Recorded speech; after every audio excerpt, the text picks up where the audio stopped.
The restaurant was packed.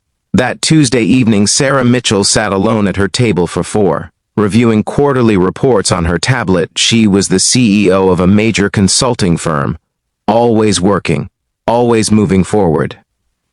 A man's voice broke through her concentration. "Excuse me, ma'am." She looked up to see a tired-looking man in his late 30s, holding the hand of a girl about 10 years old. "I'm sorry to bother you," he said quietly, "but every table is full.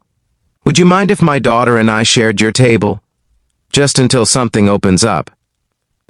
Sarah hesitated. She valued her privacy, especially during these rare moments when she could think, but something in his eyes stopped her from saying no. Maybe it was the exhaustion she recognized, or the way the little girl clutched a worn stuffed rabbit, of course. She heard herself say, "Please, sit down, thank you so much," the man said, relief washing over his face. "I'm Marcus, and this is my daughter, Emma." Emma gave a shy smile and climbed into the chair across from Sarah. Marcus helped her get settled before sitting down himself. "We don't usually eat out," Marcus explained, "but our power's been out since this morning, and I promised Emma a hot meal." Sarah nodded. Closing her tablet, something told her work could wait as they ordered. Sarah noticed the little details. Marcus's jacket was clean but worn at the elbows. Emma's shoes were scuffed but carefully tied. There was a dignity in their simplicity that touched something deep inside her. "What grade are you in, Emma?" Sarah asked gently. "Fifth grade," Emma answered, her voice soft. "I like reading the most." "Reading was always my favorite too," Sarah said. For the first time in years, she felt herself truly present. In a moment the food arrived, and they ate together. Marcus made sure Emma had everything she needed before touching his own plate. It was a small gesture, but Sarah noticed it reminded her of her own father, years ago, before the cancer took him. "Your daughter is lovely," Sarah said to Marcus. "Thank you," he replied, pride evident in his tired eyes. "She's my whole world." Her mother passed away 2 years ago. It's been just the two of us since then. Sarah's heart squeezed. "I'm so sorry." "We manage," Marcus said, looking at Emma with such tenderness. "Some days are harder than others, but we have each other." Emma was drawing on her napkin with a crayon the waitress had brought. Sarah watched as a garden took shape, flowers and butterflies filling the white paper. "You're quite an artist," Sarah observed. Emma beamed. "My mom used to paint," she said. "Daddy says I got her gift." Marcus swallowed hard, and Sarah saw him blink back tears. In that moment, she saw herself 30 years ago, a young girl who lost her father too soon. A girl who learned to be strong because she had no choice. "Emma," Sarah said gently, "would you like to keep that drawing, or may I have it?" Emma looked surprised. "You want it?" "Very much," Sarah said. "I think it's beautiful." Emma carefully tore the napkin and handed it across the table. "You can have it," she said, "to remember us." Sarah took the drawing like it was made of gold. "I will treasure this." They talked for another hour. Marcus told her about his work as a mechanic, how he was saving for Emma's college fund. Emma told her about her favorite books and her dream of becoming a teacher. Sarah found herself sharing things she hadn't spoken about in years, her own childhood, her father's wisdom, the loneliness that sometimes came with success when the check came.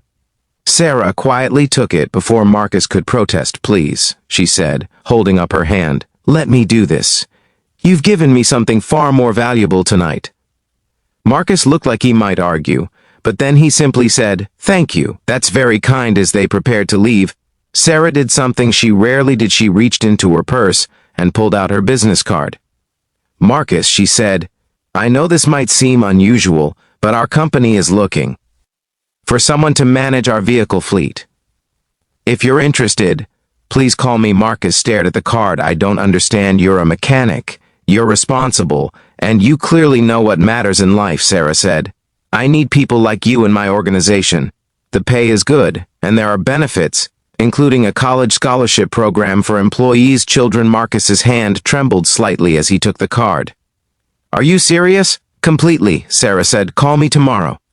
Emma threw her arms around Sarah's waist. "Thank you," she whispered. Sarah hugged her back, surprised by the tears in her own eyes. 3 months later, Marcus started working for Sarah's company. He thrived there. his honest work ethic and kindness, earning him respect from everyone. Emma visited the office sometimes after school. Doing homework in the break room, Sarah would stop by and check on her, and they'd talk about books and dreams over the years. Sarah watched Emma grow. She attended college on the company scholarship, then graduate school. She became a teacher, just as she'd dreamed, and Marcus became one of Sarah's most trusted employees, eventually managing the entire facilities department. But more than that, they became family. The family Sarah never had on Sarah's 65th birthday.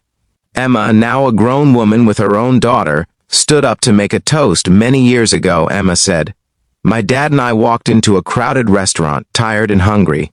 A woman at a table for 4 made room for us. She didn't have to. She could have said no. But she said yes, and that yes changed our entire lives." Sarah wiped her eyes as Emma continued. "She taught me that success isn't measured by what you achieve, but by what you give. That kindness isn't weakness, it's the greatest strength. And that family isn't always blood, it's the people who show up, who make room, who say yes when they could easily say no." Everyone in the room was crying now. Sarah stood and embraced Emma. "Then Marcus, you saved." "Me too," she whispered. "I was so lost in my work I forgot what mattered. You reminded me what it means to be human." That napkin drawing still hung in Sarah's office, faded now, but precious, a reminder that the most important moments in life often come when we least expect them. When we make room at our table, when we say yes instead of no, when we choose connection over convenience. Life moves fast, but love moves faster, and in the end, what we remember most are the people who touched our hearts, the ones who reminded us what really matters. If this story touched your heart, please like, share, and subscribe for more stories about kindness and the moments that change our lives. Leave a comment below telling us about a time when a stranger's kindness made a difference in your life. Your story might inspire someone else today.